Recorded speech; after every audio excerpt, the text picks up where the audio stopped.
हम लोग आज पढ़ेंगे श्रीमद् भगवद गीता यथारूप अध्याय 12 भक्ति योग श्लोक क्रमांक 12। श्रेयो हि ज्ञानमभ्यासात्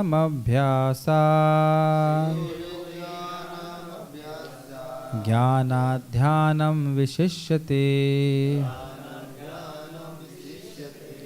ध्यानात् कर्मफलत्यागस् त्यागात् शांतिरनंतरम। यदि तुम यह अभ्यास नहीं कर सकते अर्थात भक्ति योग का अभ्यास नहीं कर सकते तो ज्ञान के अनुशीलन में लग जाओ। लेकिन ज्ञान से श्रेष्ठ ध्यान है और ध्यान से भी श्रेष्ठ कर्म फलों का परित्याग, क्योंकि ऐसे त्याग से मनुष्य को मनः शांति प्राप्त हो सकती है। श्रीला विश्वनाथ चक्रवर्ती ठाकुर इस संबंध में कहते हैं कि मन की शांति का अर्थ क्या है। मन की अशांति का अर्थ पर समझ लेना चाहिए। मन की अशांति का अर्थ है विषय भोगों को लगातार मन ढूंढता रहे। इसका अनुभव आप लोगों को है या मैं खाली थ्योरी बोल रहा हूँ? ठीक है, तो ये सहज रूप से जो हमारा राग है भौतिक विषयों के प्रति, ये मन की अशांति है। मन को इधर से उधर जो कामनाएं हृदय में हैं वो लेके जाती हैं। तो मन की अशांति का अर्थ है मन का इधर उधर भटकना भौतिक इच्छाओं के कारण। तो कर्म फल के त्याग से मन की शांति प्राप्त हो जाती है, अर्थात मन शांत होकर के भगवान के रूप का चिंतन कर पाता है। अन्यथा अशांत मन से व्यक्ति अगर प्रयास करेगा तो एक जगह स्थिर होकर के भगवान का भजन नहीं कर पाता है। दान देने की बात आ रही थी। जैसा कि पिछले श्लोकों में बताया गया है, भक्ति के दो प्रकार हैं, विधि विधानों से पूर्ण तथा भगवत प्रेम की आसक्ति से पूर्ण। जिस श्लोक में बताया गया था मय्येव मन आधस्व मयि बुद्धिम निवेशय, ये श्लोक भगवत प्रेम की स्थिति को समझाता है। और अभ्यास योग क्या लिखा था श्लोक, अभ्यास योगे न ततो मामेप्सितं धनंजय, वो श्लोक था विधि विधानों से पूर्ण। जिसका हृदय में प्रेम नहीं है वो विधि विधानों से प्रेम का विकास कर सकता है। हम लोग विधि विधान में लगे हुए हैं। हाँ, जो लोग ध्यान करते हैं वो अपने कर्म फल का त्याग करते हैं, वो ज्ञान और ध्यान से श्रेष्ठ है, यही भगवान गीता में बता रहे हैं। किंतु जो लोग कृष्ण भावनामृत के नियमों का पालन नहीं कर सकते, उनके लिए ज्ञान का अनुशीलन करना श्रेष्ठ है, क्योंकि ज्ञान से मनुष्य अपनी वास्तविक स्थिति को समझने में समर्थ होता है, यानी कि शरीर से पृथक रूप में। यही ज्ञान क्रमशः ध्यान तक पहुंचाने वाला है और ध्यान से क्रमशः परमेश्वर को समझा जा सकता है। ऐसी भी विधियां हैं जिनमें मनुष्य अपने को परब्रह्म मान बैठता है, और यदि कोई भक्ति करने में असमर्थ है तो ऐसा ध्यान भी अच्छा है। यदि कोई इस प्रकार से ध्यान नहीं कर सकता तो वैदिक साहित्य में ब्राह्मणों, क्षत्रियों, वैश्यों, विषयों नहीं होना चाहिए, तथा शूद्रों के लिए कतिपय कर्तव्यों का आदेश है, जिसे हम भगवद गीता के अंतिम अध्याय में देखेंगे। लेकिन प्रत्येक दशा में मनुष्य को अपने कर्म पजल लिखा हुआ है, कर्म फल का त्याग करना होगा, जिसका अर्थ है कर्म फल को किसी अच्छे कार्य में लगाना।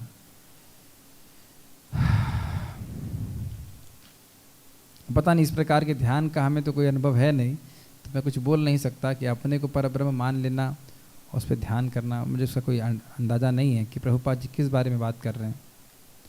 संक्षेपतः सर्वोच्च लक्ष्य भगवान तक पहुंचने की दो विधियां हैं। एक विधि है क्रमिक विकास की और दूसरी प्रत्यक्ष विधि।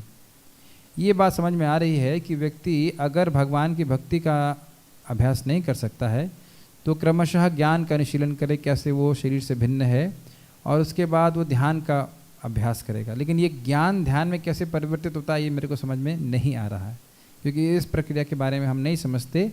और उसके बाद कर्म फल का त्याग करता है, फिर धीरे धीरे भगवान की प्राप्ति कर पाएगा। लेकिन दूसरा जो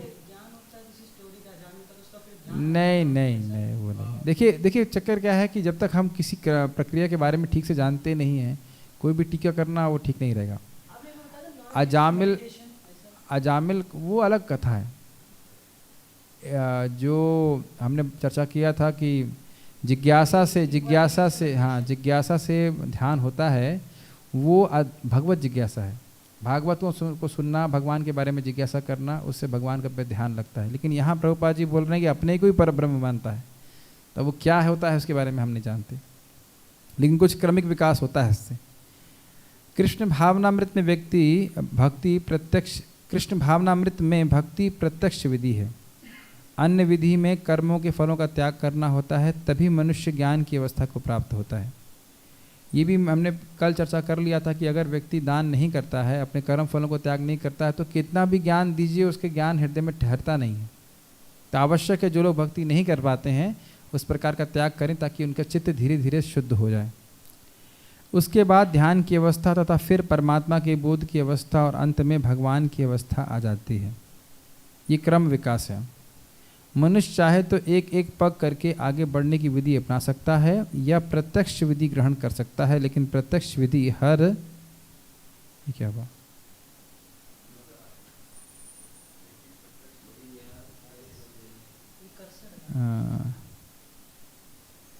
हर एक के लिए संभव नहीं है। क्या लिखा है? लेकिन प्रत्यक्ष विधि हर एक के लिए संभव नहीं है। उसका कारण हमने बताया था, क्योंकि लोगों की भक्ति में श्रद्धा नहीं होती, इस कारण से। अतः अप्रत्यक्ष विधि भी अच्छी है। यह तो उन लोगों के लिए है जो इस अवस्था को प्राप्त नहीं है। ये आप लोग समझ गए थे, पिछली बार भी हमने चर्चा किया था कि जिन लोगों का भगवान की भक्ति में श्रद्धा नहीं है वो लोग कर्मफल का त्याग कर सकते हैं। अपने जो भी उनके पास धन इत्यादि है उसका उपयोग सामाजिक सेवा के लिए कर सकते हैं। मिक्सर तो फ्लिप हो गया, क्या करें? हरे कृष्णा। वो स्पीकर को उस पर लगाइए, उस वाले पे लगाइए। स्पीकर ऑफ हो गया शायद।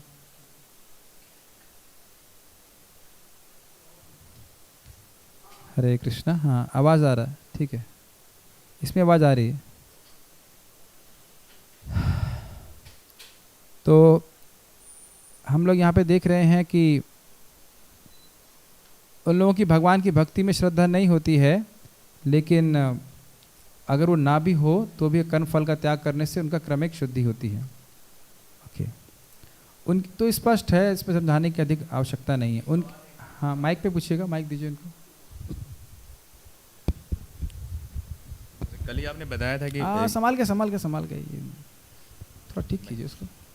जैसे कल की क्लास में आपने बताया था कि गृहस्थों को कम से कम 10% जो है अपने दान देना चाहिए। एक्चुअली प्रभुपाद जी बोलते हैं कम से कम 50%, लेकिन 10% से शुरू करना चाहिए।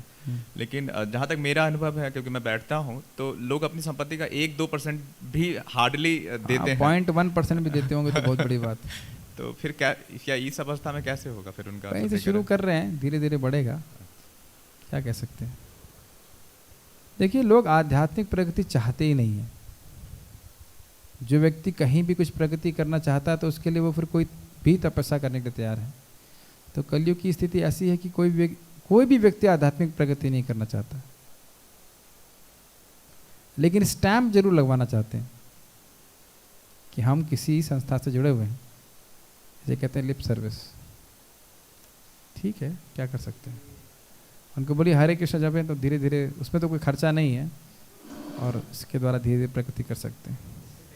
माइक पे पूछिएगा। इससे पहले जो पैराग्राफ में ऐसी भी विधियां हैं जिससे मनुष्य अपने को परब्रह्म मान बैठता है। हाँ, वही अजीब सी स्थिति है। इसके बारे में मैं कोई जानता नहीं, बस इसको आंग्रो उपासना कहते हैं, जहाँ तक मुझे स्मरण आ रहा है। प्रभुपाद जी गीता के तात्पर्य में ऐसा बोलते हैं। व्यक्ति अपने आप को ही परब्रह्म या भगवान मान लेता है, लेकिन इससे क्या फ़ायदा होता है इसको तो समझना बड़ा मुश्किल है, क्योंकि ऐसी हम लोग कोई साधना करते नहीं है। तो वो स्थिति भी अच्छी है, ऐसा जो भी है कहा जाए, क्या बोला जाए। हम तो देखिए, भक्ति की प्रत्यक्ष विधि को पालन करके ही प्रगति होती है। और बाकी समय जब बोला जा रहा है क्रमिक, तो क्रमिक का मतलब कितना क्रम लगेगा और कितने जन्म लगेंगे ये कहना बड़ा मुश्किल है। ठीक है, कलयुग में तो ध्यान की स्तुति की ही नहीं गई है, तो ध्यान का यहाँ पे क्या अर्थ निकाले? क्योंकि कलयुग में देखिए, तो लोगों की एक अर्थ श्रील विश्वनाथ चक्रवर्ती ठाकुर ले रहे हैं ध्यान का, वो थोड़ा सा दूसरी डायरेक्शन में ले रहे थे कि वो जब ध्यान जो है और ये जो कर्म फल त्याग है, शांति है, सब वो भगवत प्रेम के संबंध में ले रहे हैं। उसका अर्थ उधर लेके जा रहे हैं, लेकिन प्रभुपाद इस प्रकार की व्याख्या नहीं कर रहे हैं, इसलिए मैं उस व्याख्या को टच नहीं कर रहा।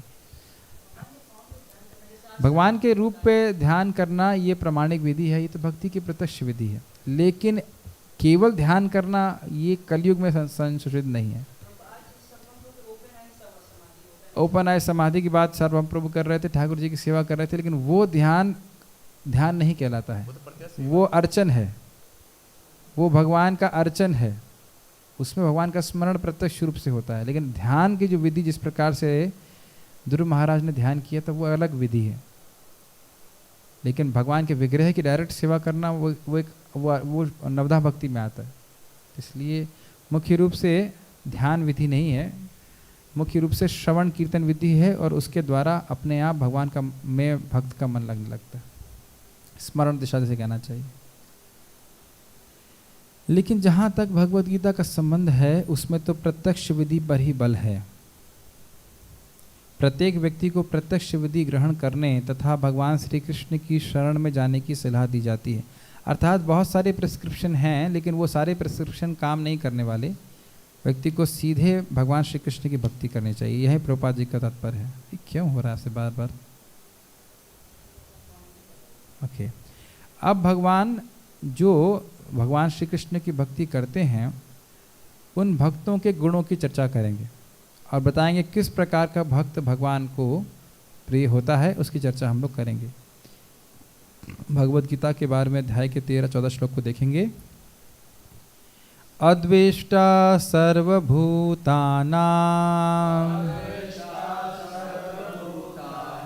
मैत्रः करुण एव च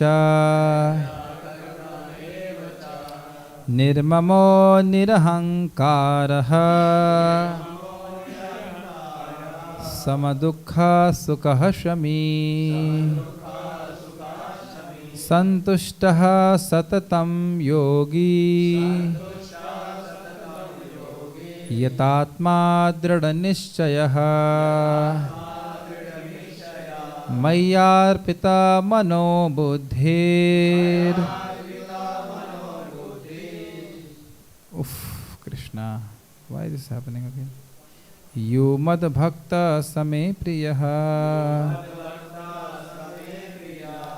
अनुवाद पढ़िए दशरथी प्रभु।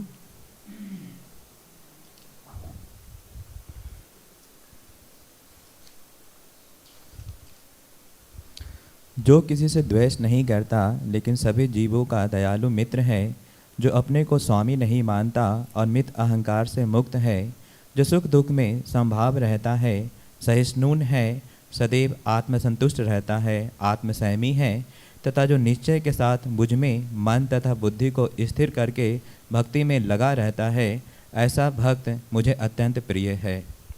आप देख सकते हैं कि एक बार चर्चा हुई थी कि कुछ लोग भक्ति में हमें दिखते हैं, भक्ति में लगे हुए, लेकिन उनका आचरण ठीक से नहीं होता है। तो ऐसे भक्त भी भक्त तो हैं, लेकिन भगवान को प्रिय भक्त नहीं कहा जा सकता उनको। तो भगवान को वो भक्त तब प्रिय होते हैं वास्तविक रूप से जब इस प्रकार के दिव्य गुणों से वो आभूषित हो जाते हैं। वैसे तो कोई भी भक्ति करता है तो भगवान का अनुग्रह उस पर होता है, लेकिन वाकई जो भगवान को प्रिय भक्त हैं वो इन सारे गुणों से युक्त होने चाहिए। तो भक्ति के जो अभिधेय है वो भक्ति ही है। भक्ति करने से सारे गुण अपने आप प्रकाशित होते हैं, लेकिन अगर हम ये गुण किसी वैष्णव में देखते हैं तो हमें उनका सम्मान करना चाहिए। ये बहुत मुश्किल गुण है। अद्वेष्टः सर्वभूतानां मतलब क्या है, प्रभुपाद जी तात्पर्य में समझाएंगे। तात्पर्य शुद्ध भक्ति पर पुनः आकर भगवान इन दोनों श्लोकों में शुद्ध भक्त के दिव्य गुणों का वर्णन कर रहे हैं। अर्थात इससे पहले तक पिछले श्लोक तक भगवान क्रमिक विकास के बारे में बात कर रहे थे कि आप और भी कर सकते हो, अन्य क्रियाएं कर सकते हो भक्ति को छोड़ के, लेकिन अब फिर वो भक्ति के वर्णन कर रहे हैं जो भगवान श्री कृष्ण की भक्ति करते हैं, उन भक्तों का क्या गुण हो जाता है। इस फैन को ऑन कर सकता है? यस। शुद्ध भक्त किसी भी परिस्थिति में विचलित नहीं होता, ना ही वह किसी के प्रति ईर्ष्यालु होता है, न वह अपने शत्रु का शत्रु बनता है। वह तो सोचता है यह व्यक्ति मेरे विगत दुष्कर्मों के कारण मेरा शत्रु बना है, अतएव विरोध करने की अपेक्षा कष्ट सहना अच्छा है। क्या ऐसा हम लोग सोच पाते हैं? नहीं। देखिए कि शत्रु को शत्रु ना माना छोड़ दीजिए, ये तो बहुत बड़ी बात हो जाएगी। अगर थोड़ा सा कोई आपको सब्जी कम दे दे, भूल जाए राइस देना, पनीर सब्जी नहीं दी, तो आदमी कहेगा ये तो मेरी महानता समझा ही नहीं। कैसा वैष्णव है कि इसकी लगा ट्रेनिंग प्राप्त नहीं है इसको। इस प्रकार से व्यक्ति अहंकार से विभूषित हो जाता है। हम सभी लोग इस प्रकार से हैं। इसीलिए हम ये श्लोक को देख करके व्यक्ति को समझ लेना चाहिए कि अभी हमको भक्त बनने में और सच्चा भक्त बनने में बहुत समय लगेगा। सहिष्णुता ये बहुत मुश्किल गुण है, टॉलरेंस बहुत मुश्किल गुण है। और फिर शत्रुओं को ये सोचना कि ये तो व्यक्ति मेरे ही कर्मों का पार्सल मेरे को दे रहा है, कहाँ कोई समझ पाता है इतनी आसानी से। तुरंत हमारे मन में शत्रुता का भाव आ जाता है, छोड़ूंगा नहीं उसको, निकाल के मारूंगा उसको, ऐसे करके भावना आ जाती। तो ये बहुत मुश्किल है। लेकिन इस सब का एक मुख्य कारण ये है, आधारभूत कारण ये है कि भक्त का हृदय भगवान की भक्ति से आपूरित रहता है, इसलिए इन भावनाओं का कोई स्थान उसके हृदय में नहीं होता। आप इंटेलेक्चुअली ऐसे करने का प्रयास कर सकते हैं और कुछ हद तक ही ये संभव हो सकता है, लेकिन भक्ति के द्वारा ही जब हृदय में भगवान की भक्ति से आनंद होता है तब व्यक्ति इन सारी चीज़ों को सहन कर सकता है। ये मुख्य बात है। ये चीज़ तीसरे स्कंद में कपिल देव भगवान से बताते हैं, क्योंकि मेरे भक्त भगवान के मतलब उनके भगवान के गुण कीर्तन में, नाम कीर्तन में, एसेंशियली भगवान के श्रवण कीर्तन में, भक्ति में इतने कह सकते हैं आनंद में रहते हैं कि उस जगत की दुख का वो, या इस प्रकार के कोई व्यक्ति अगर उनका शत्रु बनता है तो उसका वो प्रतिकार नहीं करते। आगे पढ़िए। श्रीमद् भागवतम में 10.14.8 में कहा गया है, तेनुकंपाम सुसमेक्षमाणो भुंजानैवात्मकृतं विपाकम। जब भी कोई भक्त मुसीबत में पड़ता है तो वह सोचता है कि यह भगवान की मेरे ऊपर कृपा ही है, मुझे अपने विगत दुष्कर्मों के अनुसार इससे कहीं अधिक कष्ट भोगना चाहिए था। यह तो भागवत कृपा है कि मुझे मिलने वाला पूरा दंड नहीं मिल रहा, भागवत कृपा से थोड़ा ही दंड मिल रहा है। अतएव अनेक कष्टपूर्ण परिस्थितियों में भी वह सदैव शांत तथा धीर बना रहता है। देखिए, शांत और धीर का अर्थ समझ लेना चाहिए, अर्थात हर परिस्थिति में भगवान की भक्ति करते रहना। दुख का अर्थ हम लोग सोचते हैं शारीरिक दुख, लेकिन दुख का अर्थ मानसिक दुख भी हो सकता है। यह हृदय में भौतिक वासनाओं का आवागमन, ये सब भी दुख है, और ये सब हमारे किए गए विगत कर्मों का ही परिणाम है। जब हम भक्ति में आगे बढ़ते हैं तो अगर भोग की वासना आती है तो वो भी बहुत कष्ट देती कि ये क्यों आ रहा है, मैं भगवान का भजन करना चाहता हूँ लेकिन ये क्यों आ रहा है। और इस प्रकार से अन्य प्रकार की बहुत सारी कठिनाइयाँ आती हैं। ऐसा नहीं है कि हम भक्ति कर रहे हैं तो सारी कठिनाइयाँ सब समाप्त हो जाती हैं, भगवान हमारी परीक्षा भी लेते हैं। तो ये तो सत्य बात है कि जितना भी भक्त के जीवन में कष्ट आ रहा है वो उसके कर्मों के अनुसार बिल्कुल नहीं आता है, बहुत कम आता है। भगवान कृपा करते हैं, हमें केवल अपने दृष्टिकोण को परिवर्तित करना है भगवान को प्रसन्न करने के लिए। अब इसका अर्थ ये नहीं है कि भक्त दवा नहीं खाएगा अगर बीमार पड़ जाता है, लेकिन उसका दृष्टिकोण कंप्लेन का नहीं होता है। वो जो भी आवश्यक है अपने शरीर के निर्वाह के लिए वो करना चाहिए, लेकिन मानसिक दृष्टिकोण क्या होना चाहिए कि जितना मुझे अपने कर्मों की वजह से भोगना पड़ता उससे बहुत कम मेरे को भोगना पड़ा है। और धीरे धीरे भक्ति के अनुभव से आप समझ भी जाओगे कि इतना महत्व नहीं होता है। आप देखेंगे कि हमारा मन जो होता है वो छोटी छोटी बातों को बहुत बड़ा करके चलता है। मैं उदाहरण देना चाहता हूँ कि जैसे आप यहाँ से अगर कभी एयरपोर्ट जाएं तो आपको बहुत सारी चीज़ें व्यथित कर सकती हैं, ये अच्छा नहीं है, वो अच्छा नहीं है, रोड पे कचरा पड़ा है। लेकिन अगर आप हवाई जहाज में ऊपर उड़ जाएंगे तो आप सब कुछ छोड़ करके आप कहीं और जा रहे हैं। तो इसी प्रकार से इस छोटे से जीवन में हम किन किन वस्तुओं को बहुत महत्वपूर्ण मान लेते हैं, लेकिन जब मृत्यु होती है फिर उसके बाद फिर छोड़ करके फिर कहीं और चले जाते हैं और बिल्कुल भी याद नहीं रहता है कि पिछले जन्म में हमने क्या किया था, किन लोगों से मिले थे, कौन हमारे शत्रु थे, मित्र थे। हर जन्म में जो भी व्यक्ति हमारे शत्रु मित्र हो रहे हैं वो हमारे कर्मों के ही पार्सल हमको दे रहे हैं।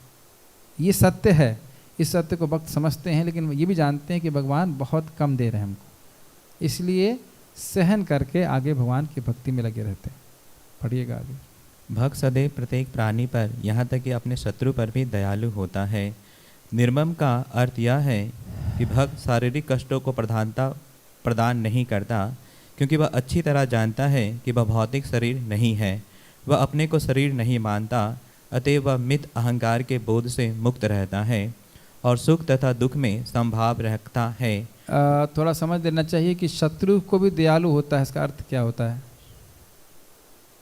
देखिए, एक बार एक व्यक्ति प्रभुपाद जी को बोलता था कि प्रभुपाद जी आपको सम होना चाहिए, अर्थात आप कोई दोष किसी में नहीं देखना चाहिए। प्रभुपाद जी मायावादियों की निंदा कर रहे थे कि ऐसा मायावाद क्यों करते हैं वो। तो प्रभुपाद जी ने बोला कि हम लोग हैं सम दृष्टि वाले, क्योंकि हम कह रहे हैं कि सभी लोग भक्ति करने के अधिकारी हैं। हम कोई भेदभाव नहीं कर रहे हैं ये कहते हुए कि ये व्यक्ति भक्ति नहीं कर सकता है और ये कर सकता है। तो उस दृष्टि से हम लोग समदर्शी हैं। लेकिन ये गलत होगा अगर हम सोचें कि समदृष्टि का अर्थ है दृष्टि का भाव, अर्थात डिस्क्रिमिनेशन रहता है। जैसे एक कवि यद्वा वद्वा कवि ऐसे करके बोल रहे थे स्वरूप दामोदर गोस्वामी। कुछ भी वो कुछ लिख के आ गया था कविता, तो महाप्रभु उसको सुनते नहीं थे, पहले स्वरूप दामोदर गोस्वामी सुनते थे और उसके बाद कोई व्यक्ति महाप्रभु को सुना सकता था। तो आप ऐसा नहीं कह सकते हो कि जो भगवान के भक्त हैं उनके अंदर कोई डिस्क्रिमिनेशन पावर नहीं है। ऐसा नहीं है कि वो मायावाद और भक्ति के जो सिद्धांत है उसको में भेद नहीं करते हैं, ये बहुत बड़ी मिस्टेक होगी। लेकिन वो किसी को शत्रु नहीं मानते, ये ध्यान देना चाहिए। अगर किसी मायावादी का भी खंडन प्रभुपाद कर रहे हैं या महान आचार्य लोग कर रहे हैं तो ऐसा नहीं कि उनको शत्रु मान के कर रहे हैं, अभी तो केवल यही है कि ये व्यक्ति अज्ञान में इस प्रकार की बातें कर रहा है, इससे दूसरों को भ्रमित कर रहा है, इसलिए वो ऐसा वो खंडन करते हैं, भगवान के विरुद्ध है। इसलिए महाप्रभु भी कहते हैं ना कि मायावादी भाषा सुन लेला होए सर्वनाश। तो डिस्क्रिमिनेशन का अर्थ ये नहीं है कि वो उसको शत्रु मान रहे हैं। वस्तुतः प्रहलाद महाराज भी बोलते हैं ना क्या है वो, हित्वात्मपातम गृहमंदकूपम, इस प्रकार से गृहमंदकूपम गृहमेदी आश्रम नहीं कहना चाहिए, गृहमेदी के जो स्थिति है उसको वो बहुत गर्हित मान रहे हैं। तो आप देखेंगे कि ऐसा नहीं कि वो हिरण्यकश्यप को शत्रु मान रहे हैं, लेकिन ये जो उनका बीमारी है भौतिक वासना उसको वो खराब मान रहे हैं। तो ऐसा नहीं कि भक्तों के पास कोई दृष्टि नहीं होती, ये समझ लेना चाहिए। जैसे जीसस क्राइस्ट कहते थे, hate the disease not the diseased. तो जिस व्यक्ति की बीमारी है उसको घृणा करना है, लेकिन बीमार व्यक्ति को घृणा नहीं करना है। तो कोई इस प्रकार से शत्रु बनता भी है, जैसे हम प्रहलाद महाराज के केस में देखते हैं, अम्बरीश महाराज के केस में देखते हैं, तो वो कोई उनके प्रति दया ही करते हैं।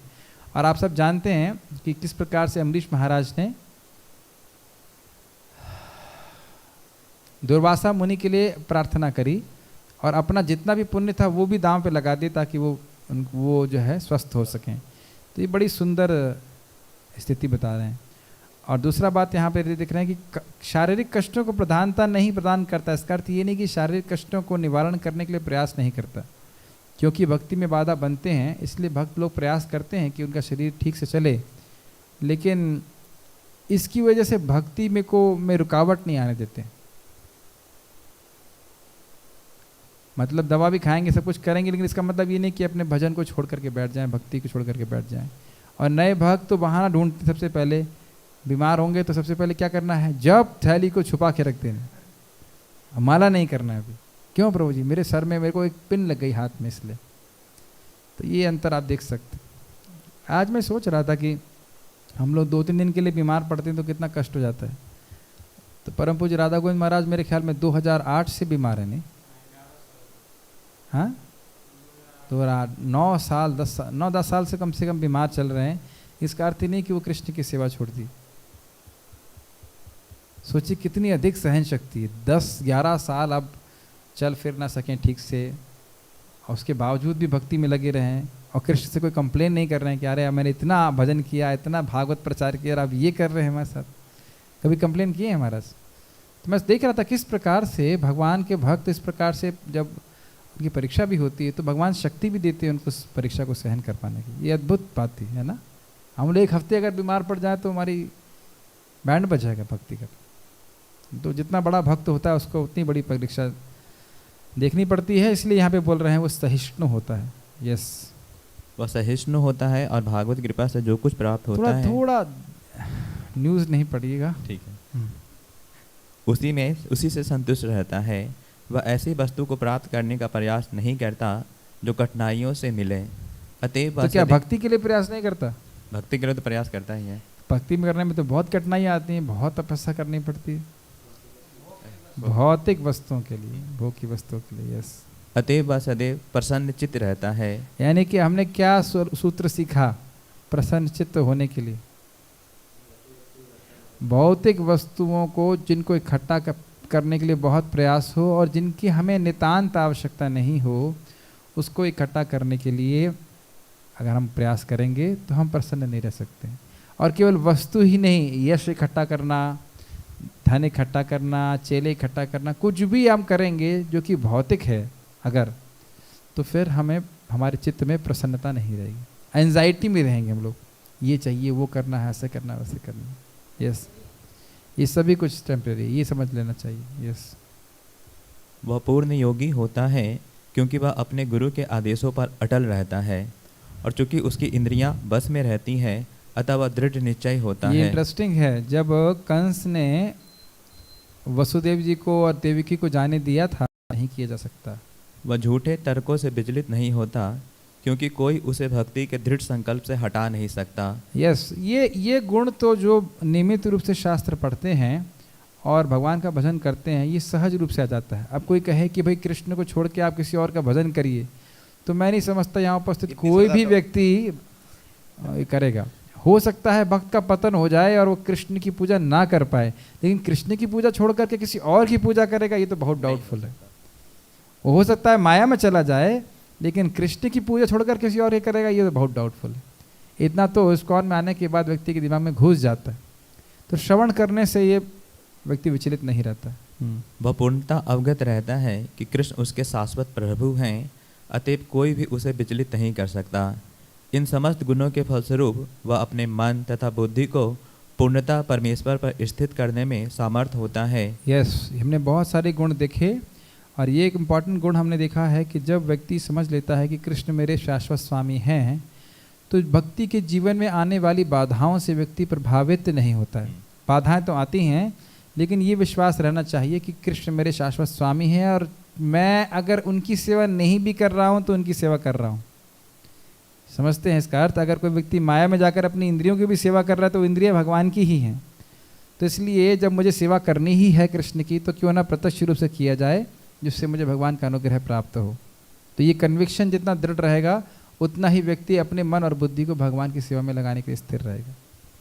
भक्ति का ऐसा आदर्श अत्यंत दुर्लभ है, लेकिन भक्त भक्ति के विधि विधानों का पालन करते हुए उसी अवस्था में स्थित रहता है, और फिर भगवान कहते हैं कि ऐसा भक्त उन्हें अति प्रिय है, क्योंकि भगवान उसकी कृष्ण भावना से युक्त कार्यकलापों से सदैव प्रसन्न रहते हैं। एक इंटरेस्टिंग चीज़ है कि जब आप इस स्टैंडर्ड को देखेंगे तो देखेंगे बहुत सारे गुण नहीं हैं हमारे पास। हाँ, ऑलमोस्ट नहीं है, थोड़ा बहुत ही हैं। लेकिन प्रभुपाद जी इसको स्पष्ट कर रहे हैं कि इस प्रकार का स्टैंडर्ड प्राप्त करना भक्ति का ये मुश्किल है, लेकिन ये भी बता रहे हैं कि तरीका क्या है। क्या तरीका है? साधना भक्ति।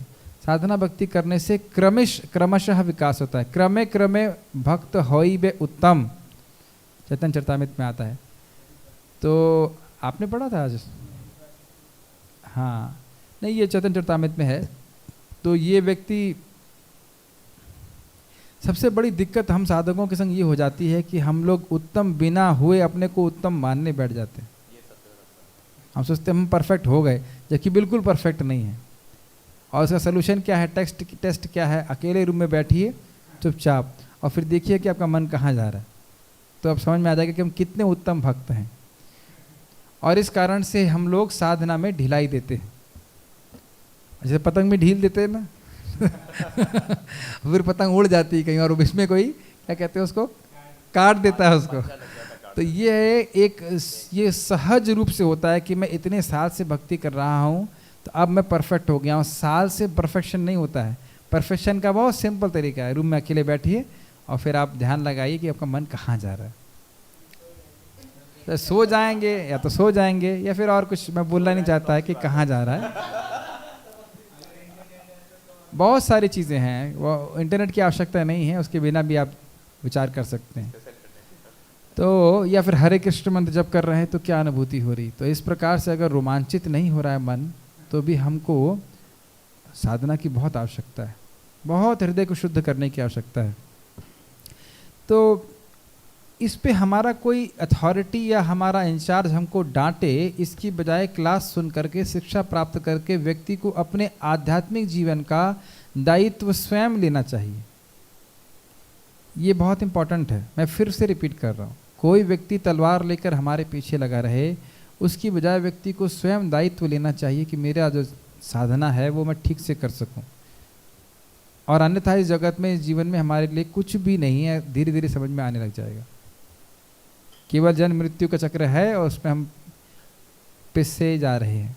और हमारे लीडर या इंचार्ज जो भी हैं, उनके पास भी तो अपनी साधना है बेचारे, वो अपना जब करेंगे कि दूसरे का कितना देखते हाँ, रहेंगे। तो वो भी थोड़ा दायित्व करना और ये चाहिए। भाई एक आधा 6 महीना देख लिया, 1 साल देख लिया, अब क्या रोज रोज देखा जाए, हाथ पकड़ के मुंह पकड़ के थोड़ा जब कराया जाएगा। प्रभुपाद जिसको बोलते हैं everything is based on love and trust. इसलिए आवश्यक है हम लोग क्लास में आए, खुले कान से, खुले हृदय से सुने और सीखें कि हम किस प्रकार से अपने भजन को, साधन को इम्प्रूव कर सकते हैं, भक्ति ठीक से कर सकते हैं। ये हमारी दायित्व है।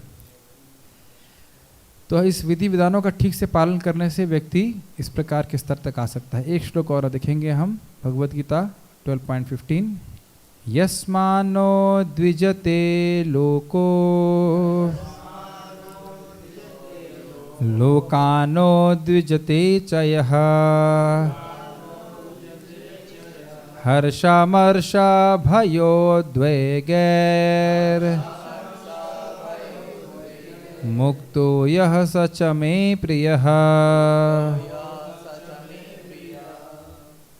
ये बहुत मुश्किल स्टैंडर्ड है, जिससे किसी को कष्ट नहीं पहुंचता। कल का होमवर्क है हमारे लिए। कम से एक शरीर से तो मैं नहीं समझता कि हमारे भक्त किसी को कष्ट देते होंगे, लेकिन वाणी पे जरा देखिए कि वाणी के द्वारा कितने लोगों को हम कष्ट दे सक रहे हैं या नहीं दे रहे हैं। ये उत्तर की बात ही नहीं है, ये होमवर्क है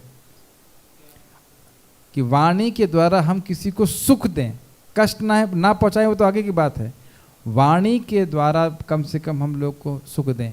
हाथ पैर से तो किसी को मारपीट नहीं करते हैं भक्त लोग, लेकिन वाणी के द्वारा, एटलीस्ट यहाँ के भक्त, लेकिन वाणी के द्वारा आप लोगों को सुख देने का प्रयास करें। और इसके लिए वाणी पे संयम रखना पड़ता है। अगर हम बहुत ज़्यादा जर्जर करते हैं तो निश्चित रूप से किसी न किसी व्यक्ति के हृदय को आहत जरूर करेंगे। फिर हमें बोलना पड़ेगा, प्रभु जी मैं ये बोलना नहीं चाहता था। तो फिर बोला क्यों? ये आप अपने जीवन में देख लीजिएगा। हम सबको अपने अपने जीवन में देखना है।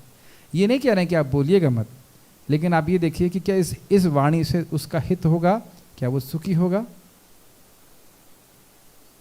ये विचार कीजिएगा। ये इतना आसान होमवर्क नहीं है। अब कल तो हम लोग का क्लास नहीं है, लेकिन जब भी अगला बार क्लास होगा आप विचार कीजिएगा मंडे को कि इस होमवर्क को करने से आपका चित्त कितना सुखी हुआ, क्योंकि जो दूसरे को आप सुख देंगे वही सुख घूम करके आपके पास वापस आएगा। ठीक है। तथा जो अन्य किसी के द्वारा विचलित नहीं किया जाता। अब पहला वाला तो होमवर्क है ही, और साथ में दूसरा वाला भी होमवर्क है। आप दूसरे को कष्ट नहीं पहुंचाओगे, इसका अर्थ ये नहीं कि कोई आपको बुरा नहीं बोलेगा। अब उसमें संयम धरना ये बड़ा मुश्किल है, बहुत मुश्किल है, इतना आसान नहीं है। उपदेश उद्धव जी भगवान को कहते हैं कि कोई मनीषी व्यक्ति भी अगर उसका अपमान किया जाता है किसी मूर्ख के द्वारा सभा में, तो उसका मन जो है वो बहुत उद्वेलित हो जाता है। तो आपके भक्त किस प्रकार से सहन कर पाते हैं? तो भगवान कहते हैं क्योंकि उनका मन मेरे रूप गुण में लगा रहता है, इस कारण से वो सहन कर लेते हैं। लेकिन फिर भी हमारे लिए ये बहुत आवश्यक है कि इसको हम कल्टीवेट करने का प्रयास करें।